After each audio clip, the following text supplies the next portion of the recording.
Ni amarira menshi cyane ku muryango wa Joy ndetse na Natani baburiye ubuzima mu mpanuka ikomeye cyane. Ni impanuka yari iteye ubwoba, mu by'ukuri yapfiriyemo abantu bagiye batandukanye ndetse abandi barakomereka cyane ku buryo buteye ubwoba. Iyi mpanuka mu by'ukuri yavugishije abantu benshi cyane kubera uyu mwana w'umukobwa rwose wari ukiri mutoya ndetse n'uyu musore baburiyemo ubuzima. Ndatangira nihanganisha imiryango yabo, ni ukuri nibakomere kandi bagire kwihangana kubera ko kubura umwana wawe cyangwa kubura umuvandimwe, kubura inshuti birababaza cyane. Ntabwo urupfu umuntu ajya abona ukuntu arusobanura, gusa Bibiliya yo ivuga ko urupfu Yesu yarugize irembo, ariko ngo hari igihe urupfu narwo ruzaneshwa kandi ngo rukabazwa ngo urubori rwawe ruri hehe ndetse kunesha kwarwo kuri hehe. Mu by'ukuri Yobu yaravuze ngo uyu mubiri wanjye numara kubora nzareba Imana yanjye mfite undi mubiri. Aravuga ngo amaso yanjye azayirebera saa y'undi. Arangije asoza avuga ngo nuko umutima wanjye umarwa n'urukumbuzi. Iyi si tuyirimo turi abashyitsi ndetse n'abimukira. Urupfu rwo nta kintu na kimwe waruha ngo rukureke mu gihe Imana yagambiriye kwisubiza umwuka wayo, kuko iyo biza kuba bikunda urupfu umuntu akaruha ikiguzi, ntekereza ko hari abantu benshi cyane bapfuye bari bafite ubutunzi, bari bafite amafaranga, bafite byose, ntabwo byari gukunda ko bagenda. Ariko urupfu ikikwereka ko ari ikintu kidasanzwe, iyo rwaje nyine ruba rwaje. Mu by'ukuri uyu mwana w'umukobwa yari akiri mutoya kubera ko amakuru ahari nuko yari afite imyaka 22 y'amavuko. Uyu mukobwa witwaga Joy, uyu musore nawe witwaga Natani, biravugwa ko yakundaga cyane inka ndetse yakundaga nyine kwibera mu mafamu y'inka. Mu by'ukuri urupfu rwe narwo rwababaje abantu benshi cyane. Mu by'ukuri ni agahinda gakomeye, gusa icyo kuvuga nta kindi uretse kuvuga ngo Imana ibakire mu bayo ndetse ibatuza heza. Nta kundi byagenda muri iyi si, niko bigenda. Iyo igihe kigeze nyine Imana yisubiza umwuka wayo, ariko igihe nikigera ababo bazongera bababone bashirane urukumbuzi mu gitondo cya kabiri cy'umuzuko.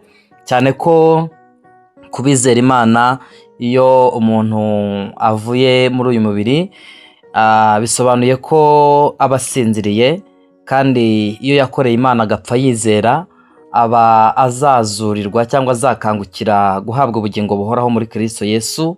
Rero niyo mpamvu abakiri bazima bagomba guhora biteguye, kuko batazi umunsi n'igihe. Rero njye nawe tukiri bazima, twe tugihumeka, turacyafite umukoro ukomeye cyane wo kugerageza kubana n'abantu bose amahoro, ndetse tugerageza gukora ibyiza bishimwa n'Imana, kugira ngo igihe nikigera tugahamagarwa cyangwa se Imana ikisubiza umwuka wayo, tuzagende imibiri ndetse n'ubugingo bidafite ikizinga. Iyi mpanuka rero yabereye mu gihugu cya Uganda, niho uyu mukobwa ndetse n'uyu musore babaga. Iyi mpanuka rero yabaye mu by'ukuri ari imodoka bari barimo. Ni imodoka hariya muri Uganda bakunda kuzita drone, ni utumodoka nka zino zo mu Rwanda bakunda kwita minibus cyangwa se hiyasi, za modoka ntoya nyine zimeze nka twegerane. Ni imodoka mu by'ukuri bari barimo yakoze impanuka ikomeye cyane. Iyi modoka bari barimo biravugwa ko harimo n'abandi bantu benshi, bagira mu 10 bakomeretse, abandi 3 bahise ko bahasiga ubuzima. Yumvikana ko mu by'ukuri yari impanuka yari iteye ubwoba cyane. Rero iyi modoka bari barimo yagonganye yagonganye n'igikamyo kinini rwose. Hanyuma mu kumara kugongana birumvikana bahise ko bano batatu bahasiga ubuzima, ubwo n'uyu mukobwa n'uyu musore ndetse n'undi muntu umwe. Abandi nabo biravugwa ko bakomeretse cyane ku buryo buteye ubwoba cyane. Rero ni ukwihanganisha imiryango y'ababuze ababo ndetse n'abakomeretse. Imana ibahe gukira, ibintu byongere bigende neza. Bimwe mu biri kugarukaho n'abantu bagiye batandukanye hariya muri Uganda, bavuze ko ikintu gikunda guteza impanuka cyane muri kariya gace cyangwa se muri kiriya gihugu, bivugwa ko ari umuvuduko mu by'ukuri udasanzwe abantu baho bakunda gukoresha. Cyane cyane usanga izi modoka nyine ntoya ngo zikunda kugendera ku muvuduko uri hejuru cyane. Rero uwo muvuduko ziba zigenderaho ni nawo utuma hakunda kugenda haba impanuka zigiye zitandukanye. Ariko kandi nanone bakavuga ko hakunze no kuba hari imihanda nanone mu by'ukuri bavuga ko iba itameze neza.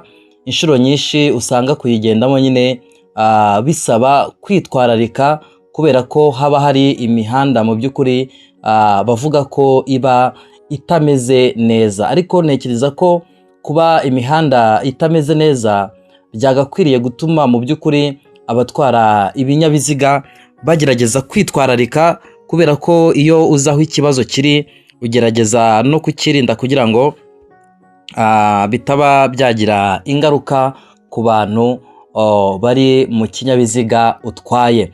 Rero reka nsoze nihanganisha abantu bose ababuze ababo, abagize ibyago, cyane cyane ababuriye ababo muri iyi mpanuka. Mvuge ngo Imana ibahe gukomera, kubera ko niba hari ikintu kigora ni ukwakira urupfu rw'uwawe.